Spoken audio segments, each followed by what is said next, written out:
Hello, Bela here, and welcome to one of our mini sessions where Mike and I discuss a topic of general interest. Today's topic is remote workers. That is people who work for company A but don't sit in one of their facilities or locations. They work wherever they want, from home or from a co-working space or whatever. And then option B is if you don't work for a company but you're kind of freelancing and you work remotely because you don't have a primary affiliation. So two ways of looking at this. Bela, what are your thoughts on remote working? Strengths, weaknesses? Great topic, Mike. So I think maybe the first thing we'll try to focus on is from the employee's perspective. What are the strengths and weaknesses from you if you're an employee? You know, some of the great pros of this is the flexibility. You can work from anywhere. You can work from Starbucks coffee shop. You can work from home. You can work from flex space. There's all sorts of options here. And I think for some people that works well because they can institute their own structure within their lives to make that work. I know, for example, my son works from home. He works for a software company and he works at home 4 days a week.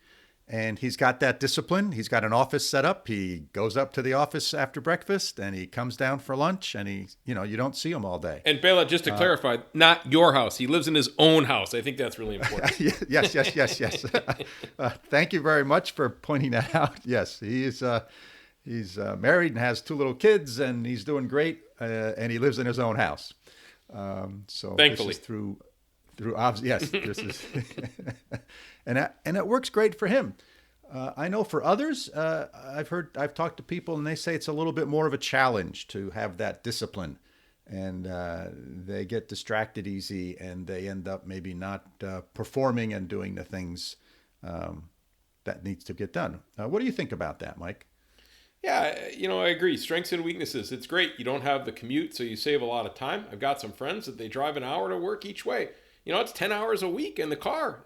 And you can be somewhat productive in the car, but being able to work close to where you live is a great thing. Here in Europe, it's much more common to live right close by to where you work, and the number of my friends here in Germany that commute is very small. More than 10 minutes, let's say, is very small. Most people ride their bike or walk to work. A few drive, but it's no more than 10 minutes. And so you have a lot more time, either to be productive at work or to spend with your family or friends. So that's kind of an interesting thing. It's clearly can be better from the environment. If you're not in the car, you're lowering your carbon footprint a little bit. But I think there's a feeling of belongingness that if you're working in a healthy workplace, and I understand not everybody works for a healthy organization, but that feeling of belongingness, that feeling of affiliation, that throwing the ideas around, having an impromptu meeting at the coffee machine or the water cooler or wherever, the ability to sit face to face. When things go wrong, too, the ability to sit down with somebody and work things out face to face. I mean, you and I communicate almost entirely electronically. It certainly works fine, but sometimes sitting down together face to face and sharing a meal or a cup of coffee, you can't beat that. So, I think there's strengths and weaknesses, like you said, but it's great. What about from the company's perspective? What do companies gain by having workers that work remotely, and what are they losing? So before I dive into that, Mike, because I think you brought up a point there I wanted to expand on a little bit. Back to my son, who works remotely. He goes into the office 1 day a week, and that 1 day is structured fairly well. So he spends a significant amount of time with the leadership team, and so including his boss, who runs the business. And so these notions of sort of having a mentor, getting some feedback, being able to sit down face to face on a regular basis, and sort of developing that relationship. Even though you said you and I do this remotely, I still miss the times that I used to swing by your office and we'd sit down and have a cup of coffee. So I think if you do work remotely, there's probably, you got to think about adding some level of sort of interaction on a periodic basis. So anyway, I just want to make that comment. Yeah, agreed. And I think that's where we'll end up, that a hybrid approach is better. It's like when we talk about online education versus sitting down in a classroom face to face, probably some sort of blend is the optimal arrangement. But yeah, now let's look at it from the organization standpoint. Yeah, I think from the company's perspective, I think where you first saw remote workers was sort of the sales force, where I remember when I worked for IBM, each salesperson had an office, but they were never there, or they were there for maybe 4 hours a week. And then at one point, they sort of moved to having shared offices where three or four different sales folks would share one office. And then eventually they migrated to enabling those folks to work out of home. Home is in quotes there. It may be their car that they're working out of in a hotel room. But I think that's where you first saw this, and people start developing sort of policies and procedures that worked for that. And now I think it's expanded. I think the advantages to companies are, first of all, you need less space. Space is expensive. And it also, I think, one thing that sometimes people don't think about is it allows you or enables you to attract talent from far away places. Sometimes your company's located where there's a certain skill set that may not be very available.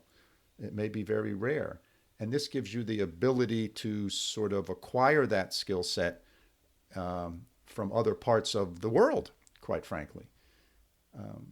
I do know that there was a point in my career where I did a lot of work in the Far East and with organizations in the Far East. And the time zone thing had some advantages and disadvantages. So one of the disadvantages of the time zone difference, it was very difficult to actually communicate in real time with people. But one of the advantages was that if you sent an email out during the daylight hours here, when I got back to my office, I'd have the answer the following day. So there was sort of this, life seemed to go in 1 day increments. It wasn't in 5-minute or 10-minute increments. It went in 1 day increments. So time zones, depending upon the business you're in, can be a challenge. What thoughts do you have on that, Mike?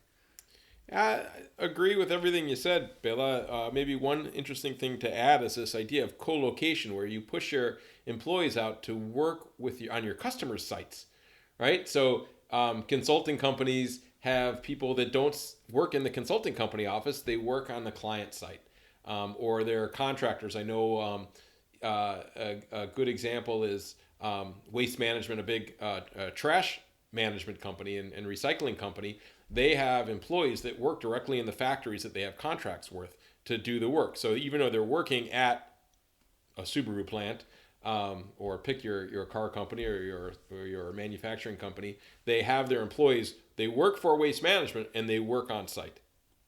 Okay? So this idea of putting your employees with your customers sometimes has some real benefits to close collaboration and innovation and knowledge sharing that can be really effective. So I think that that's a special case of remote workforce, but one that can be particularly effective. On the ineffective side, I think it's really hard to have your employees be a part of your culture. So I think there's a risk that the things like values and loyalty and things that maybe not be so cool to talk about but are important, if the employee isn't there, and again, assuming a positive culture and a healthy work environment, that the employees don't get kind of drink the water, so to speak, and become a fully acculturated member of the organization. I think that can be some downsides, both in terms of employee retention and in terms of helping employees make the best decisions, know what their resources are within the organization, know how to best serve their customers. So pros and cons. Yeah, great points, Mike. I think the one other thing that's helping to move this trend forward is the explosion of wonderful collaboration tools.